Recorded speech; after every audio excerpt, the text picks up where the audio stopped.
Assalamualaikum warahmatullahi wabarakatuh. Alhamdulillahirabbil alamin. Allahumma shalli ala sayyidina Muhammad wa ala ali sayyidina Muhammad.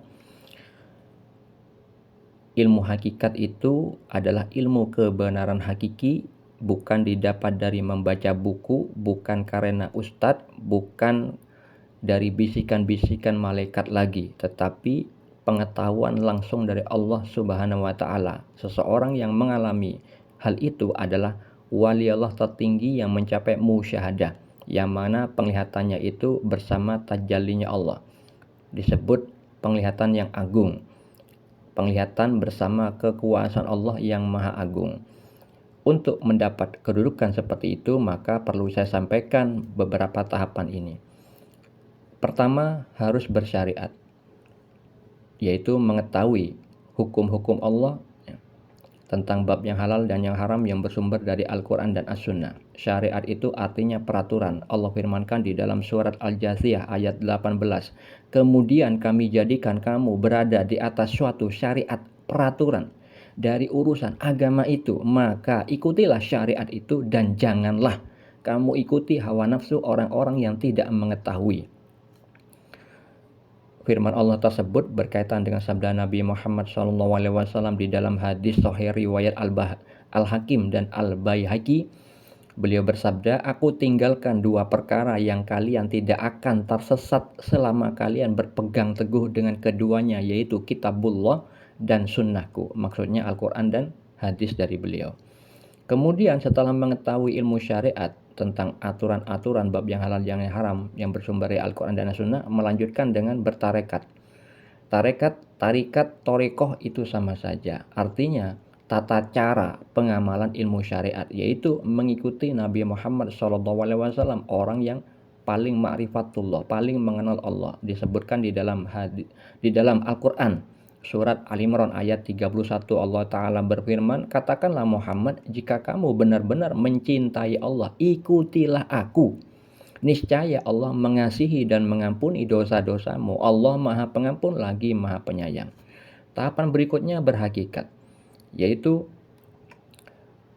paham mengenai tujuan manusia diciptakan adalah untuk beribadah kepada Allah, sebagaimana firman Allah di dalam surat Az-Zariyat ayat 56. Allah Ta'ala berfirman, dan aku tidak menciptakan jin dan manusia melainkan supaya mereka beribadah kepadaku.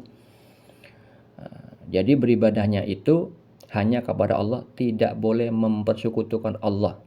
Karena apa? Dosa syirik itu amatlah besar. Allah berfirman di dalam surat An-Nisa ayat 48, sesungguhnya Allah tidak akan mengampuni dosa syirik dan dia mengampuni segala dosa yang selain dari syirik itu. Bagi siapa yang dikehendakinya, barang siapa yang mempersekutukan Allah, maka sungguh ia telah berbuat dosa yang besar. Dalam surat Al-Maidah Allah Ta'ala berfirman, sesungguhnya orang yang mempersekutukan sesuatu dengan Allah, maka pasti Allah mengharamkan kepadanya surga dan tempatnya ialah neraka. Tidaklah ada bagi orang-orang zalim itu seorang penolong pun.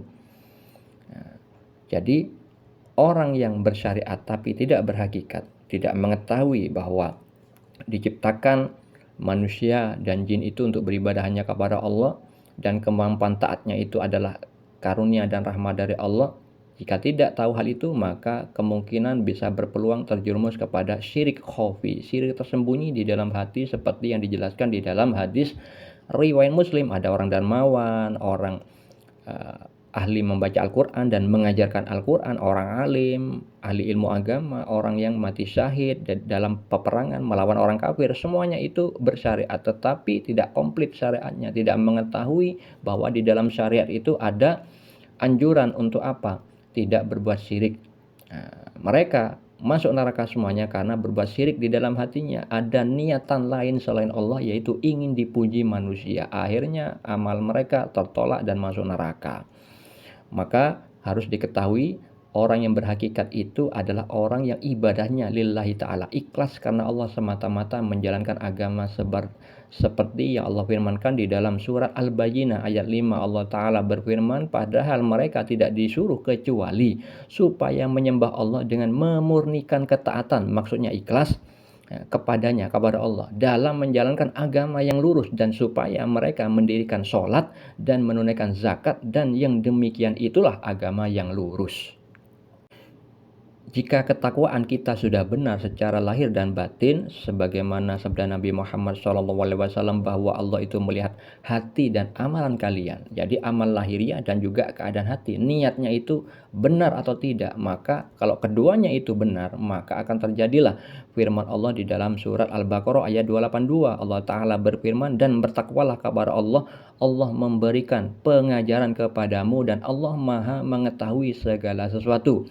Di dalam surat Al-Anfal ayat 29 Allah Ta'ala berfirman, wahai orang-orang yang beriman, jika kamu bertakwa kepada Allah, niscaya Dia, Allah akan memberikan furqan, yaitu kemampuan membedakan antara yang hak dan batil kepadamu, dan menghapus segala kesalahanmu dan mengampuni dosa-dosamu. Allah memiliki karunia yang besar, diberi ilmu laduni seperti yang Allah firmankan dalam surat Al-Kahfi ayat 65. Allah Ta'ala berfirman, dan yang telah kami ajarkan ilmu dari sisi kami.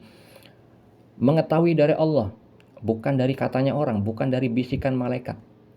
Dalam surat Yusuf ayat 86 yang terjadi kepada Nabi Yakub alaihissalam, Allah Ta'ala berfirman, aku mengetahui dari Allah apa yang kamu tiada mengetahuinya. Jadi bukti seseorang itu mendapat maqam ma'rifatullah di level hakikat, puncak tertinggi itu adalah sebagaimana Allah berfirman di dalam surat Al-Anfal ayat 2.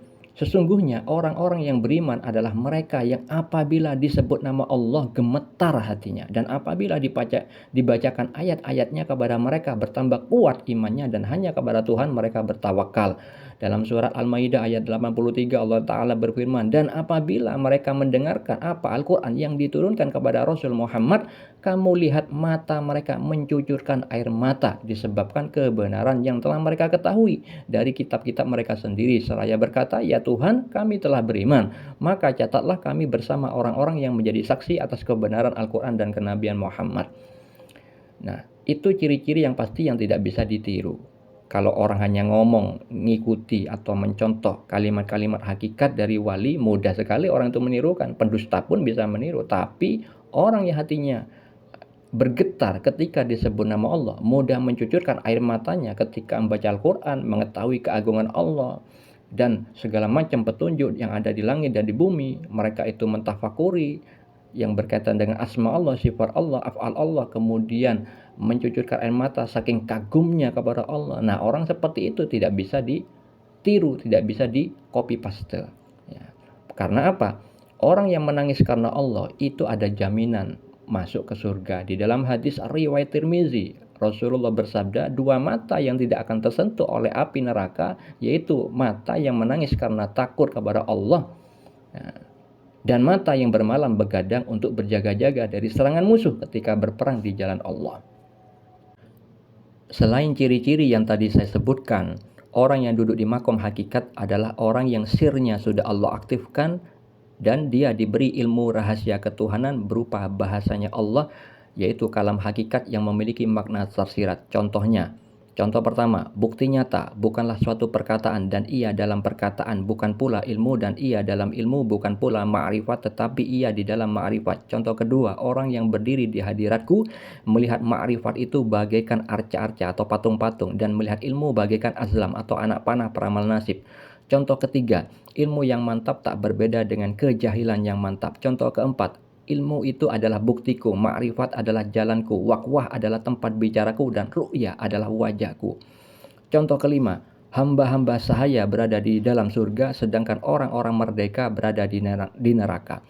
Orang yang duduk di makom hakikat itu bisa menjabarkan kalam-kalam hakikat tersebut dengan menyertakan ayat-ayat Al-Quran dan hadis Nabi, dan serta memberikan contoh di dalam kehidupan nyata. Itulah orang-orang yang kasyaf maknawi, orang yang sudah musyahadah. Musyahadah itu dijelaskan oleh Allah tentang walinya di dalam hadis riwayat Bukhari nomor 6502. Aku menjadi penglihatannya yang ia gunakan untuk melihat. Nah, seperti itulah orang-orang yang memiliki makom berhakikat, yaitu wali Allah di kedudukan tertinggi, makom musyahadah atau ru'yah atau penglihatannya agung, penglihatannya bersama kekuasaan Allah yang Maha Agung, bukan orang awam, apalagi pendusta yang hanya meniru-niru perkataan orang di Facebook maupun YouTube. Semoga bermanfaat.